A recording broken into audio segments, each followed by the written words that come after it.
If the Bible records history right from the beginning of time, how do we understand where things like the fossil record was laid down? Today on Creation Magazine Live, where do the fossils fit?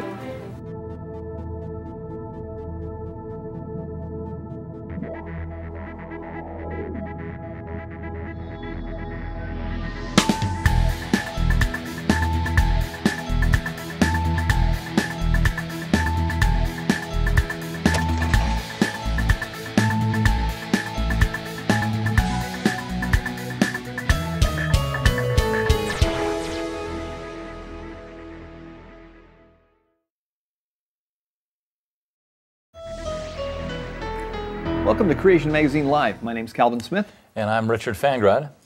And today we're going to be discussing where do the fossils fit? Now, you know, it's not just Christians that need to ask questions like this. It's a very specific question, but really Sure. all worldviews, including Christianity, atheism, Hinduism, whatever, we all need to be able to explain the universe around us, right? So where does good, how did good get here? How did evil get here? How do bad things fit in? How do we explain life on the planet? All of those things, any comprehensive worldview needs to figure that stuff out. Right, and one of the things we see around us is the fossil record. Mm-hmm. And so how does Christianity explain it? Where in the Bible does it fit in? To begin to answer that question, we need to come up with dates for some Bible events and the fossil record. Right. Now, when you're talking about fossils, that's a record of death, dead things in the ground. These are commonly interpreted as being millions and millions of years old, but that wasn't always the case. Up to, let's say 150, 200 years ago, that wasn't really how, at least Western world countries would explain that, right? Right. But yeah. people like James Hutton kind of reignited the concept of millions of years of Earth history, and then, of course, championed by Charles Lyell, who reinterpreted those rocks as being laid down over millions of years. So vast eons of time, and of course, because the fossils are contained within the rocks, those waterborne sedimentary rocks, then obviously the fossils must be millions of years old. That's how they come up with that date. Sure. So Right. fossils millions of years old, that's a common, that's what is popular today. Fossils are millions of years old. Right. So if we have a date for the fossils then, Mm-hmm. we need to get a date for some things in Genesis. And if Right. we focus on the end of creation, if we focus on when God called his creation very good, Right. that would be thousands of years ago. I mean, there are Christians that believe that God created over eons of time, but Right. they'll stretch out the days, they'll do things like that. But nobody, to our knowledge, no one believes that the end of creation was millions of years ago, tens, maybe hundreds of thousands of years ago. Right. So that if we want to start to blend these two, where do the fossils fit? That's what we need to consider. Right, because of the chronogenealogy, right, after Genesis. So even if you're saying Genesis is myth, it's mythology, but then you've got those real people and their real dates and how long they Yes. lived and all that kind of stuff. So yeah, you don't fit the millions of years in before then. Now, of course, CMI, Creation Ministries, we take the Bible as plainly written, which means we believe in exegesis, not eisegesis, right? We're supposed to look at God's Word and see what it says and let it speak to us. It speaks to us. We don't speak to it. We don't look at those words and say, oh, well, maybe this could be this, maybe that could be that, and we don't just do that. We just want to take it as plainly written, which is actually the common way most evangelicals would at least profess that we should read the Bible. Yeah, certainly in the past that would have been more popular. But Yeah. so if we have those dates, we have the end of creation, God calling his creation very good, which he said right at the end of creation once everything was there, Right. and the fossils millions of years old. Then if we put the fossils in sequence with that event in history, God calling his creation very good, it would look something like this. You have this little sequence of events that you see here, fossils being millions of years old, and then about 6,000 years ago, God calling his creation very good, which means the fossils were already there when God called his creation very good, obviously. So that would mean that dead things, all the events that occurred to make those fossils then would be very good in that way of thinking about it. Now, Right. of course, again, you mentioned where the millions of years would fit. Many Christians have accepted millions of years, and so most of them will put those in the days of creation, but that's really not the topic of our it doesn't really enter in here. It's related, but we don't need to discuss that. Yeah, we're not going to go over that. We've done that already again, for sure. In the previous show. Exactly. Now the dates are important. Dates are, because the thing is, if we look at the history that's recorded there in the Bible and we take the dates out, it becomes once upon a time God created. Right. So the dates are important because those things that happen there in Genesis are real. And when we come back, we'll get to talking about some problems with this sequence of events. If this is the actual sequence that you're seeing here, the fossils millions of years old, and then already being in place when God called His creation very good. We'll be right back. Atheists in the United Kingdom have launched a public campaign to preach their message of unbelief by using advertising space on public buses. These buses are emblazoned with the slogan, "There's probably no God. Now stop worrying and enjoy your life." Some people find this slogan rather odd. If these atheists are so confident God doesn't exist, why does the slogan say, "There's probably no God"? Atheists have responded by pointing out that they can't say, "There's no God," because that would be taking a faith position. But perhaps even more puzzling is the second part of the slogan that reads, "Now stop worrying and enjoy your life." This prompted one journalist, skeptical of religious belief, to write, "What on earth is there to celebrate? We're talking about death, about not existing, being wiped out forever, and it can happen any time. If that's not cause for worry, what is?" It appears atheism is devoid of answers and devoid of hope. To find out more from Creation Ministries International, visit our website, creation.com. Okay, so there's some major problems if we accept this timeline. You've got the fossil record being laid down, and then after that, God saying everything was very good. I mean, right away you've got some challenges here, because the fossil record, number one, is not very good. No. Because what it records is death. And so however you want to try to swing that, I mean, in today's world, when we look at death, it's not a positive thing. So you don't look at someone dying and go, "Oh, that's so great they died." I mean, it's ridiculous to think that death is a good thing, right. Especially when we look at the passages in the Bible that the very last enemy to be destroyed will be death, and it's an enemy. So right. Enemies aren't good things, and if the enemy was already there, then how could you say everything's very good? The other thing is, very specifically, you've got death before Adam sins.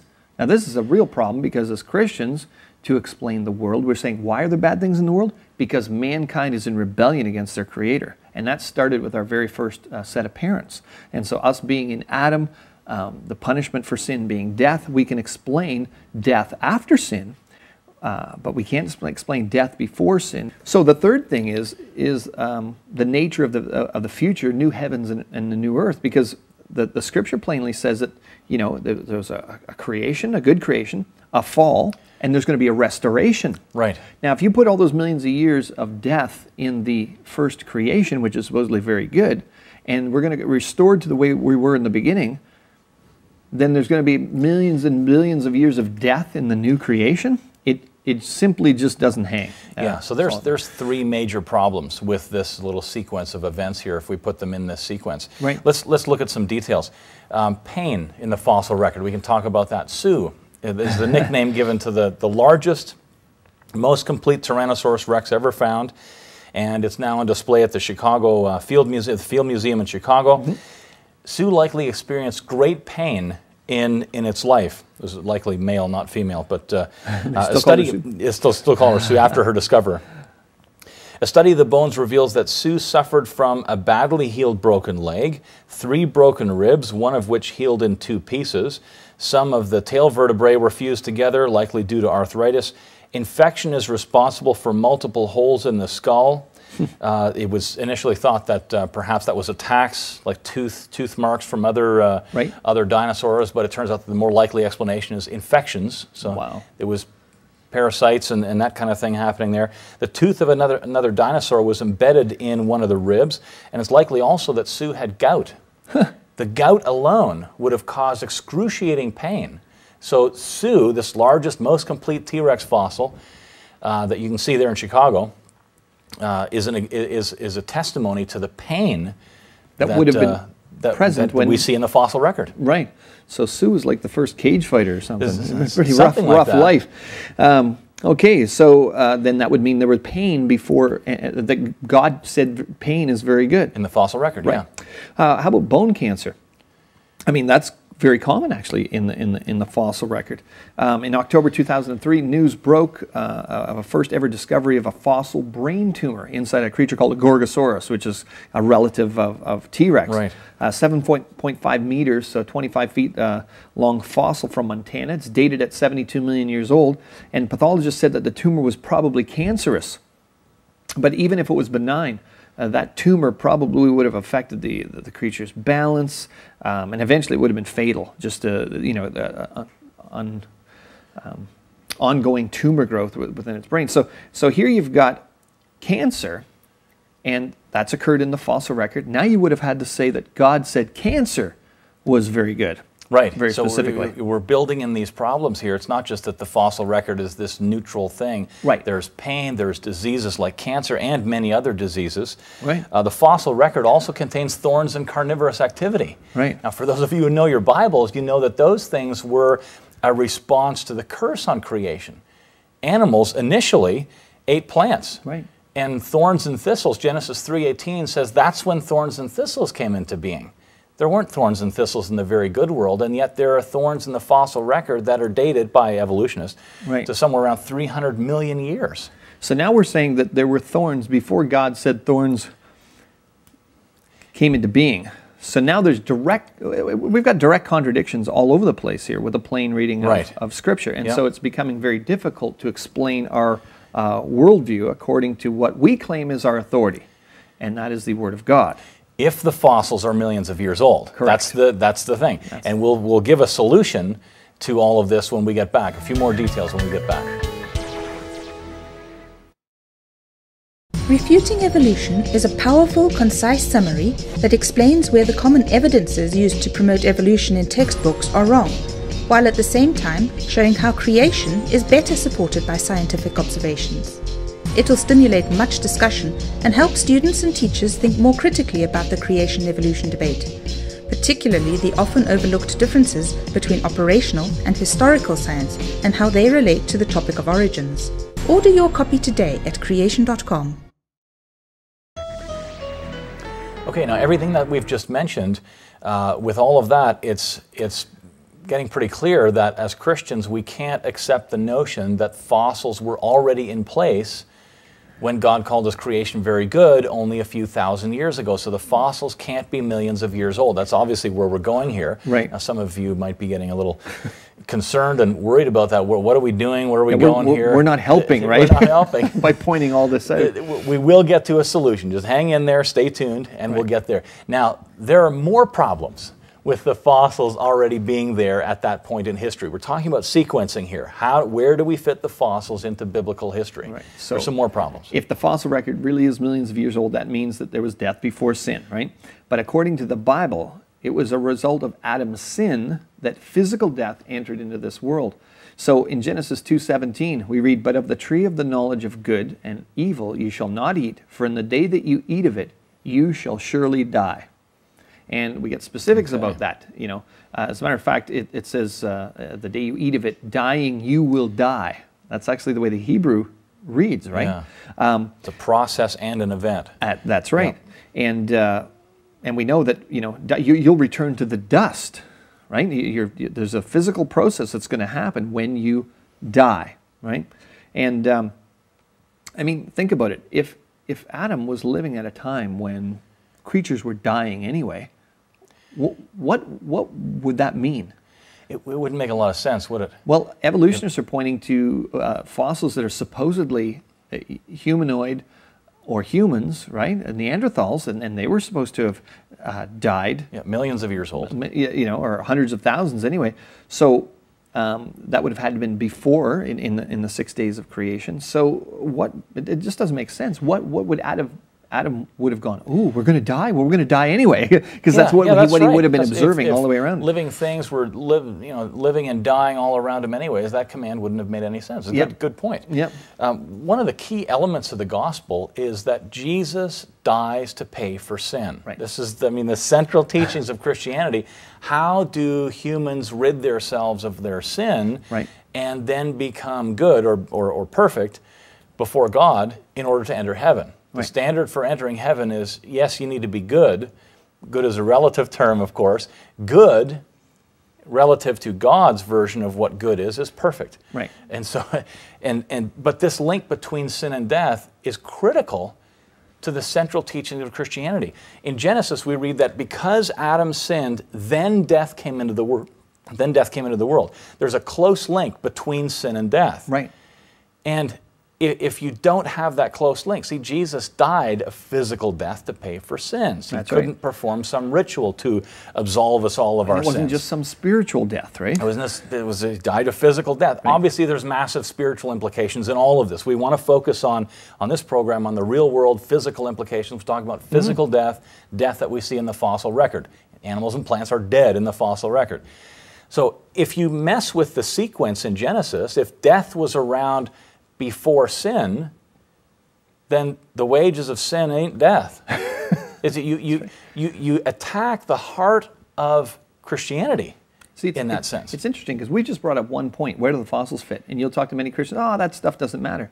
But when you really start to analyze it and look at all this cross-linking of references in the Scripture to this, to this, to this, to this, you know, it is a part of the gospel teaching when we talk about these physical events. And I think many Christians just maybe haven't thought these things through and really started to pick these things apart. And that's when, you know, the devil's in the details in a sense. Right? Yes, and that's why we want to talk about these things on this show. Exactly. Let's get thinking about these things. Let's have this discussion. Where do the fossils fit? Seems like an innocent question. Yeah. But if you start to look at the nature of the fossil record and then death before sin, that's another major problem. And further, here's another one. If all the bad things that we see around us and recorded in the fossil record and as well today, if those things were not a result of the curse on God's very good creation, but they've been around for millions of years before Adam and Eve sinned, right, then who's responsible for all the bad things and the evil that we see today? God would be. God. That's right. Because there's no one else to pin it on, right? Instead of looking at the creation and saying, oh, this is such, look how sin has destroyed God's perfect world, those things are attributed to God. And so there are some serious problems with having the fossils being millions of years old. More when we come back.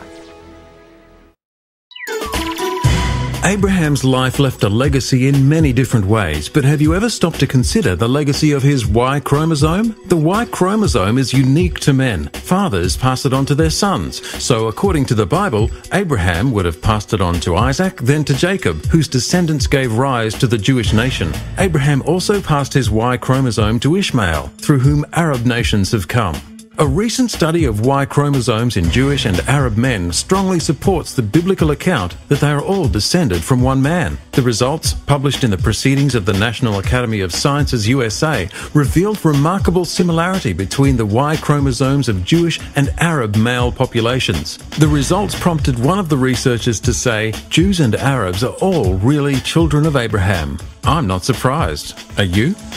To find out more from Creation Ministries International, visit our website, creation.com.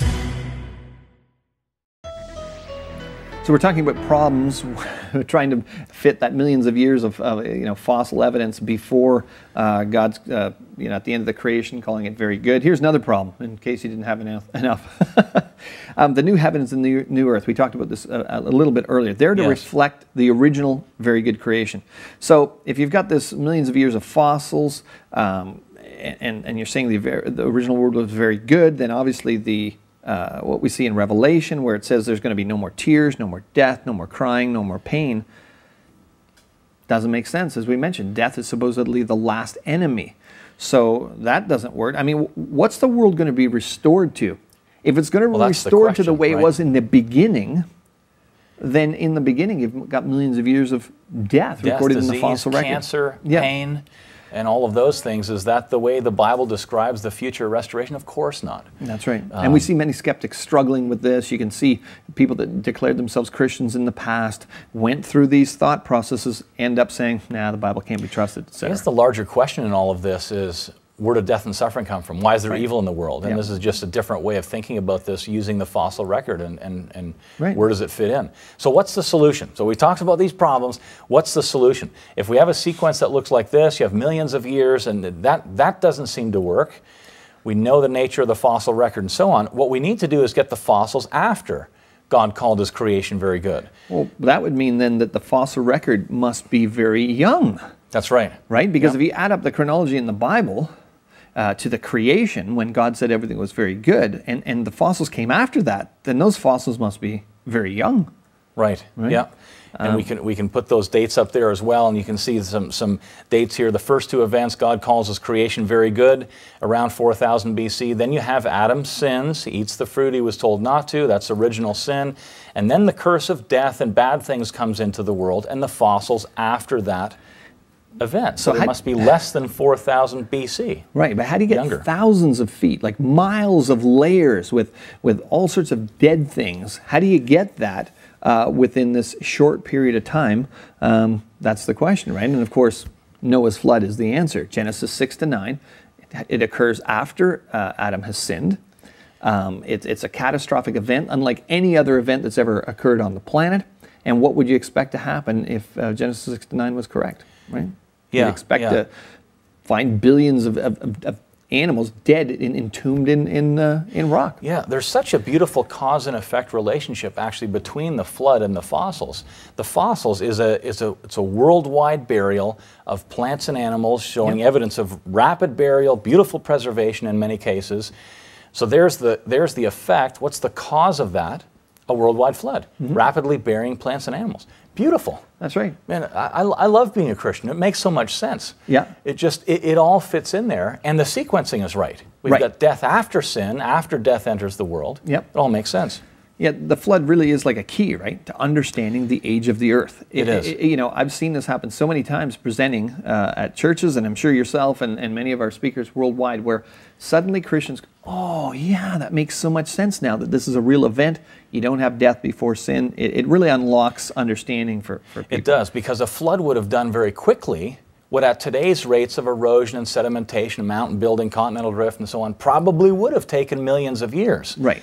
But a flood would do that geologically very quickly. So then everything fits into that 6,000 year of history that's recorded in the Bible. And of course, you know, these ideas of millions of years popularized by people like Charles Lyell, right? He wrote the book Principles of Geology.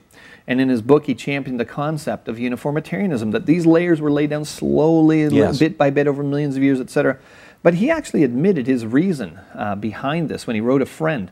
He said he wanted to free science from Moses. It's a very revealing letter there. It sure is, because obviously the books of Moses, Genesis, Exodus, Leviticus, Numbers, and Deuteronomy contain, obviously the creation and the law, right? And he wanted to free science from Moses, that record of all the rocks that would have occurred during the time of the Great Flood.